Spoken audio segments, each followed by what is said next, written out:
Assalamualaikum warahmatullahi wabarakatuh. Nabi Sulaiman alaihissalam diangkat menjadi nabi itu pada tahun 970 sebelum Masehi. Ia diangkat untuk menjadi nabi bagi kaum Bani Israel. Nabi Sulaiman merupakan anak dari Nabi Daud yang ketika berkuasa atau ketika menjadi nabi, Nabi Daud juga sekaligus menjadi raja.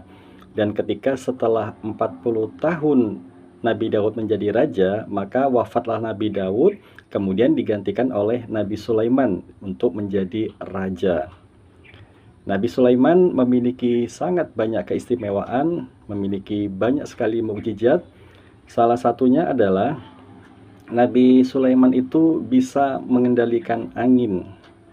Diceritakan bahwasanya Nabi Sulaiman itu memiliki satu hamparan yang di atasnya itu terdiri dari benda-benda yang sangat banyak seperti istana, rumah, peralatan perang, kuda, unta, dan berikut orang-orangnya.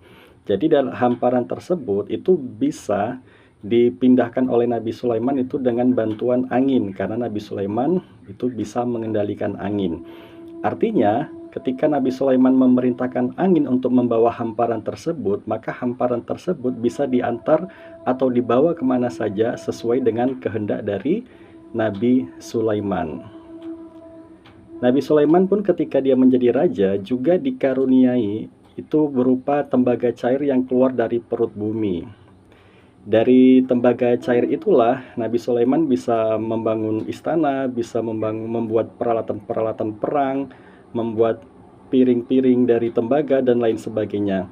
Peralatan-peralatan yang dari tembaga bisa dibuat oleh Nabi Sulaiman karena Nabi Sulaiman dikaruniai tembaga cair yang bisa dimanfaatkan kapan saja. Kemudian Nabi Sulaiman juga memiliki mukjizat bisa berbicara dengan hewan. Suatu ketika rombongan Nabi Sulaiman beserta bala tentaranya, beserta pasukannya, beserta jin dan juga hewan menuju satu tempat, mereka melewati satu lembah yang dinamakan dengan lembah semut. Nah, ketika Nabi Sulaiman akan melintasi lembah semut tersebut, Nabi Sulaiman mendengar satu ekor semut berkata kepada kawanannya agar para semut-semut itu masuk ke dalam sarang supaya tidak terinjak-injak oleh Nabi Sulaiman berikut bala tentaranya. Karena dikhawatirkan Nabi Sulaiman dan bala tentaranya tidak melihat ada semut-semut di lembah tersebut. Nah, ternyata Nabi Sulaiman mendengar perkataan semut tadi dan akhirnya dia menghentikan rombongannya sampai semut-semut itu masuk ke dalam sarang. Demikian sebagian dari mukjizat Nabi Sulaiman. Assalamualaikum warahmatullahi wabarakatuh.